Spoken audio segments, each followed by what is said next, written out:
Dans le numéro suivant, nous avons un objet qui tombe d'un pont de 80 mètres de hauteur.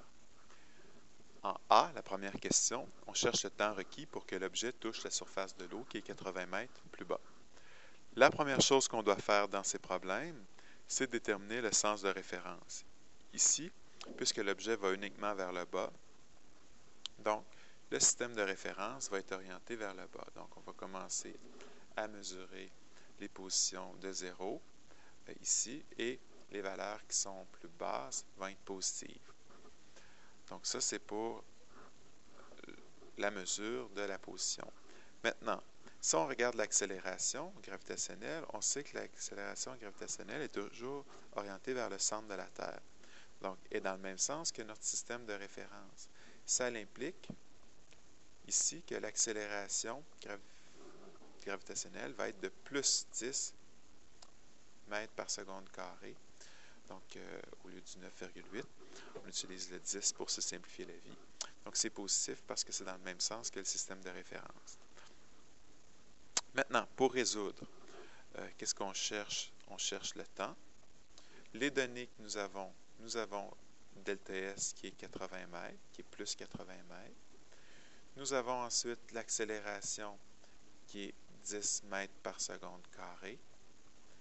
Et nous avons aussi une autre information. On sait qu'initialement, l'objet est au repos. Donc, sa vitesse initiale est de 0 mètres par seconde. Donc, si on cherche le delta T, on peut aller voir dans les formules qui sont disponibles. Si on regarde dans l'ensemble des formules, la première qu'on va avoir tendance à utiliser, c'est celle-ci. C'est la première qu'on va regarder. Est-ce qu'on peut l'utiliser? On a le delta S, on a la vitesse initiale, on a l'accélération et on cherche le delta T. Donc, on va pouvoir utiliser très facilement cette formule. Donc, je vais la réécrire ici. La formule, delta S est égal VI fois delta T plus 1/2 A delta T au carré. Le delta S, 80. La vitesse initiale, 0 fois delta T, ça va donner 0. Plus 1/2, l'accélération, c'est 10 fois delta T au carré. Donc, si j'isole le delta T au carré, donc j'ai 80 fois 2, je divise par 10. Ceci, ça me donne le delta T au carré. Si on fait 80 fois 2, 160 divisé par 10, 16. Puis ensuite, on fait une racine carrée de chaque côté. On obtient que le delta T est de 4 secondes. Donc, le temps pour la chute est de 4 secondes.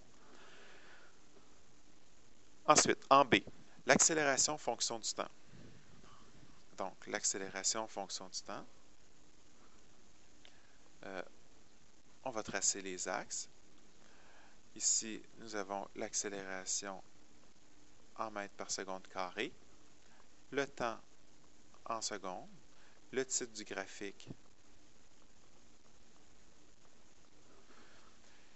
Et ensuite, si on place nos valeurs, on sait qu'on va aller jusqu'à 4 secondes. Le mouvement, après, il va cesser.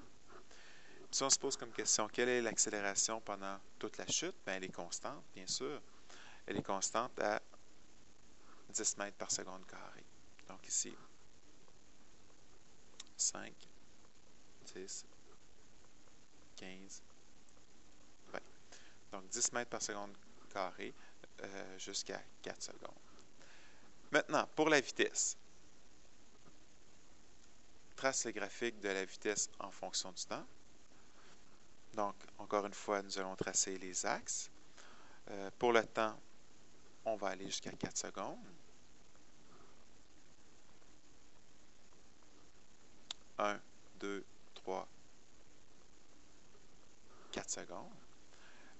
Ici, nous allons avoir la vitesse en mètres par seconde, le titre, vitesse en fonction du temps.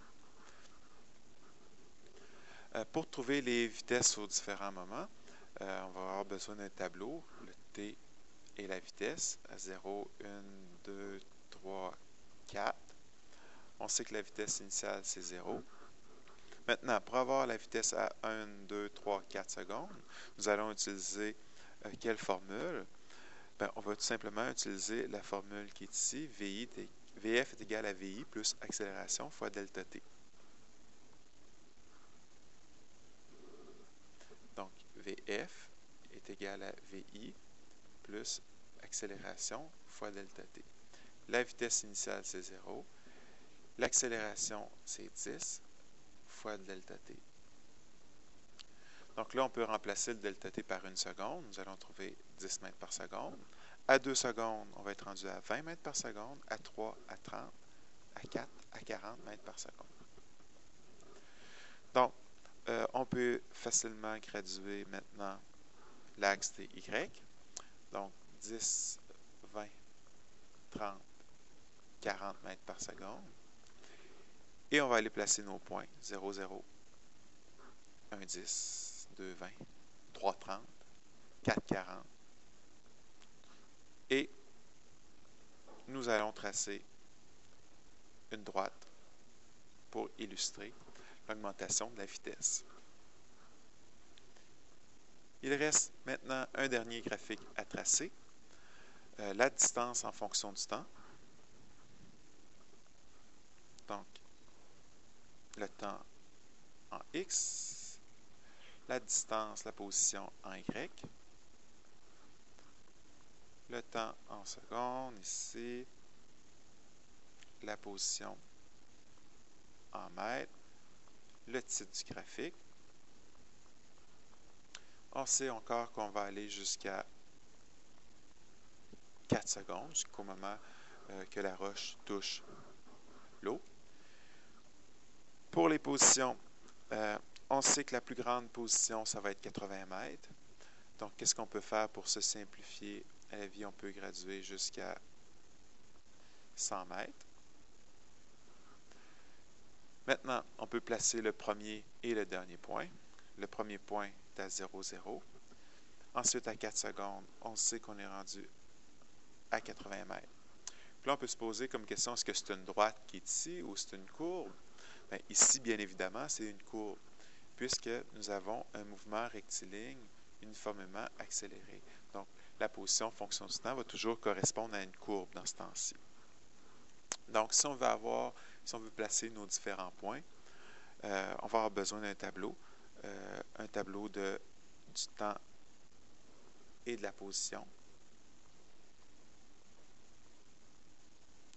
Donc, 0, 1, 2, 3, 4 secondes. On sait que à 0, on est à 0. À 4, on est rendu à 80 mètres. Pour trouver les autres valeurs, on va tout simplement utiliser la formule delta S est égal à VI delta T plus 1/2 A delta T au carré. Donc, par exemple, à 1 seconde, 0 fois 1 plus 1/2 fois 10 fois 1 au carré. Donc, on obtient 5 ici. Si on remplace maintenant par 2 secondes, on va obtenir 20. Par 3, nous allons obtenir 45 mètres. Donc là, on va placer nos points. À 1 seconde est à 5, à 2, à 20, à 3, à 45 et à 4, 80.